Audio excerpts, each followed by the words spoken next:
indépendance, tcha-tcha, tozuwiye. Okipwanza, tcha-tcha, ubafiki. Oktableron, tcha-tcha, banganyeo. Olipanda, tcha-tcha. Salut et bienvenue sur la chaîne Africa Got Legend qui a pour but de célébrer le vaste et pluridimensionnel patrimoine africain. Aujourd'hui, nous parlerons d'un écrivain atypique camerounais, essayiste et novelliste engagé, romancier convaincant et convaincu, Mongo Betty.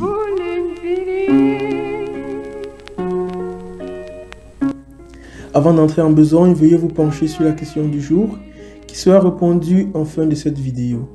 Quelle est la couleur dominante sur les drapeaux des 55 pays que compte l'Union africaine? Énumérez tous les pays dont leur drapeau ne comporte pas cette couleur. Alors, on commence. Né sous le nom Alexandre Bihidi Awala le 30 juin 1932 à Akometam, près de Balmayo, Mongo Betty, qui signifie fils du pays de Betty, encore connu sous le nom Eza Boto, a marqué et enrichi la littérature africaine pendant un demi-siècle de carrière de 1953 à 2001, avec des écrits engagés dénonçant le colonialisme et les dictateurs africains, aussi en tant que défenseur des libertés des peuples noirs. Qui était Mongo Betty? Mongo Betty a fait ses études primaires à l'école missionnaire de Balmayo. Déjà très jeune, il était offusqué par le fait que le français soit la seule langue autorisée dans l'enceinte des écoles. Son père fut assassiné sous le Cameroun allemand quand il avait 7 ans. Il débuta ses études secondaires en 1945 au lycée Leclerc à Yaoundé. En tant que lycéen, il fut un adepte des idéologies de Oumyobé, leader de l'UPC, Union des populations du Cameroun, dont il assistait aux meetings.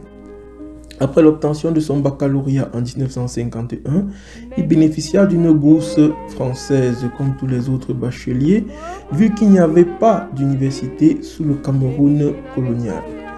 Il poursuivit ses études universitaires en lettres à Aix-en-Provence, puis à la Sorbonne à Paris. En tant qu'étudiant, il débuta sa carrière littéraire en 1953 par une nouvelle intitulée « Sans haine, sans amour », apparue dans la célèbre revue Présence africaine dirigée par Alioune Diop.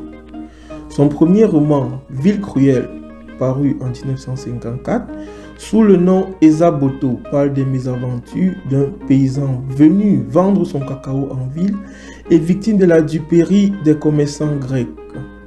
Ce roman fait partie de ses plus célèbres chefs-d'œuvre et fut inscrit au programme scolaire de plusieurs écoles en Afrique francophone. Le nom Mongo Betty fut adopté en 1956 avec la parution de Le pauvre Christ de Bomba, qui présente les scandales d'un monde colonial et missionnaire en période de colonisation. Le nom Mongo Betty avait pour but de faire diversion pour garder l'anonymat, en but de préserver sa famille des représailles du joug des colons en rapport avec ses convictions anti-coloniales. En 1958, il publie Rien terminé, qui est presque l'une de ses seules œuvres apolitiques, qui remporta d'ailleurs le prix Sainte-Beuve, qui fut le seul grand prix de sa carrière malgré sa notoriété et son audience. Vous comprenez certainement pourquoi. Après son admission au concours de professorat de l'enseignement secondaire CAPES en 1959, il devint professeur certifié au lycée Henri Avril à Lamballe, puis il travailla au lycée Corneille de Rouen de 1966 après son agrégation jusqu'en 1994.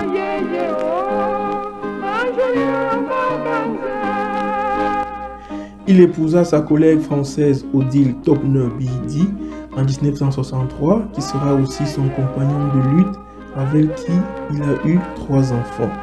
Après 14 ans de silence, il publia Main basse sur le Cameroun, autopsie d'une décolonisation.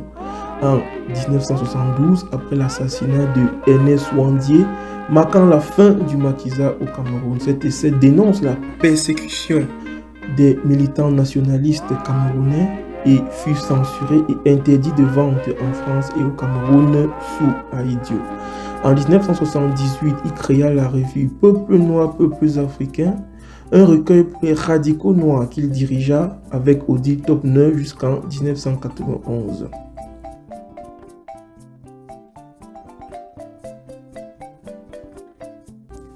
Il rentra au Cameroun en 1991 après 32 ans d'exil, coupé de sa terre natale et s'y installa définitivement après sa retraite en 1994. Il fonda la Librairie des peuples noirs à Yaoundé qui est opérationnelle jusqu'à présent pour promouvoir la lecture et booster le sapiens camerounais. Il entreprit aussi des travaux agricoles dans son Akometan natal et il créa des associations de défense des citoyens et supporta le SDF Social Democratic Front, parti d'opposition dirigé d'antan par Ni Djomfundi. En parallèle, il continua son activité d'écrivain aussi. Mongo Betty décéda le 7 octobre 2001. Suite d'une insuffisance rénale aiguë, Sambé, Société des Amis de Mongo Betty, fut créée par son épouse et quelques amis après son décès pour pérenniser son patrimoine. Le collège Mongo Betty à Yaoundé a été nommé après lui. Je pense que sa fin est tout à fait symbolique du gâchis d'existence qu'il y a et de valeurs qu'il y a au Cameroun. Gâchis d'une existence essentielle. Voilà comment le Cameroun l'a tué. Vous vous rendez compte? Un garçon de 19 ans publie un livre fort comme Ville Cruelle et qui, avant 25 ans, produit Le pauvre Christ de Bomba. Je crois qu'il faudrait, après avoir reconnu le lourd héritage qu'il nous laisse, il faudrait quand même saluer en cet illustre disparu la précocité de son talent et de son génie.